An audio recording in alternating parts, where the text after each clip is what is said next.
Action News. That's coverage you can count on. It's my life. In our Take Control of Your Life tour, we've been all over the country. You've seen the map there. Tori Johnson's even been stopped in airports with all of you having questions for her about getting more money and more time in the workplace. Well, this morning we're going to tackle another question, which has been a kind of taboo. How do you get the respect of a much younger boss? Run ad sales? We saw it in the movie In Good Company. Now it's happening everywhere, even in your office. How old are you? I'm 26 years old. You're my new boss.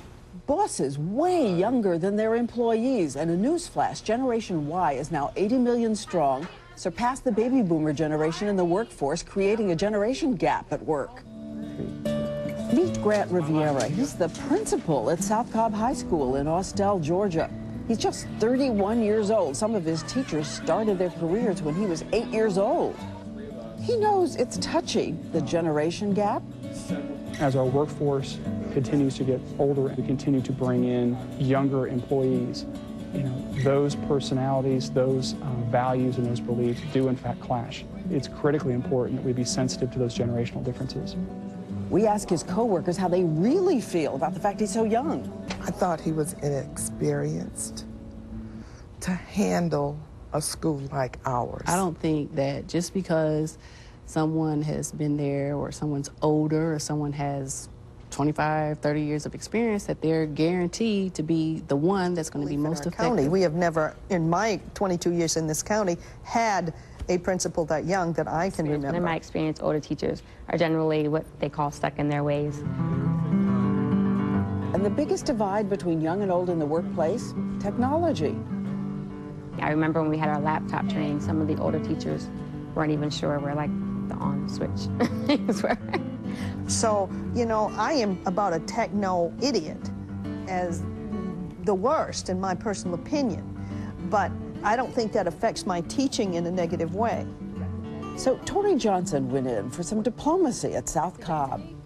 Let's go through everybody. The one main difference that's generationally based in the workplace.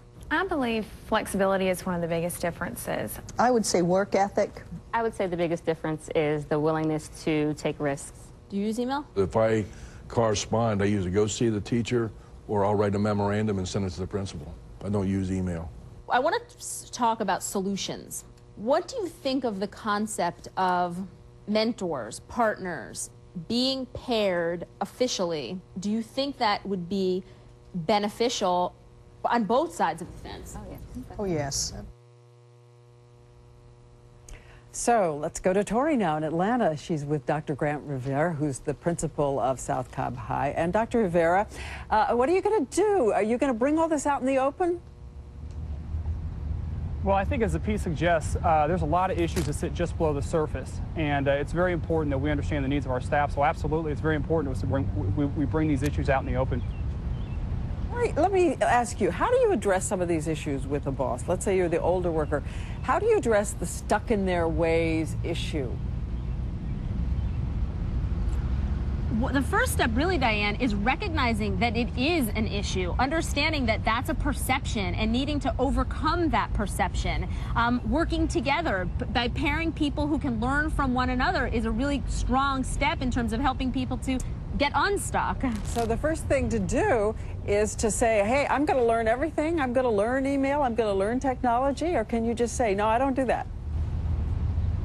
I think there are some times when you can put your foot down and say, you know what, I'm just not going to do that because I have other things that really compensate in certain areas. But I think in general, when you start saying no to everything, I'm not changing my ways at all, I'm not going to get with the program at all, that's where you run into trouble. And unfortunately, there are a lot of people who do feel that way. Okay, tell me the tricks of going in and asking for a raise from a much younger boss who does think you're another generation.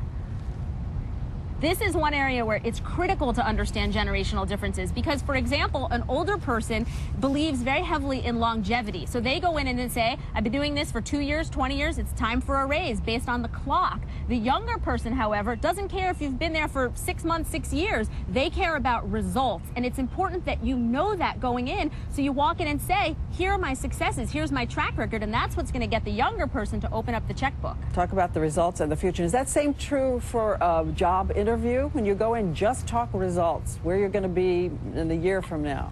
Absolutely. Absolutely. And that's why it's important to understand generational differences so that you're true to yourself, but that you understand the audience that you're speaking to. And if you know that one generation has certain values and philosophies, it's important that you know those so that you can adapt your reasoning and your line of thinking to what's going to appeal to that person to ultimately get you what you want. Well, we're sure grateful to everybody at the school, to the teachers, and to you too, Mr. Principal, because not a lot of people talk about this. As you said, it's just below the surface, and it's a good thing just to deal with it. Thanks for helping us do that. And of course, Tori's next stop is going to be Denver on Friday. And her question is your work life in a rut? She's going to help you climb out. You do the thing, the quantum thing you have to do to change your life and perhaps even your job. She'll have answers to more of your email questions later today on our website. Check back with us. In the water cooler,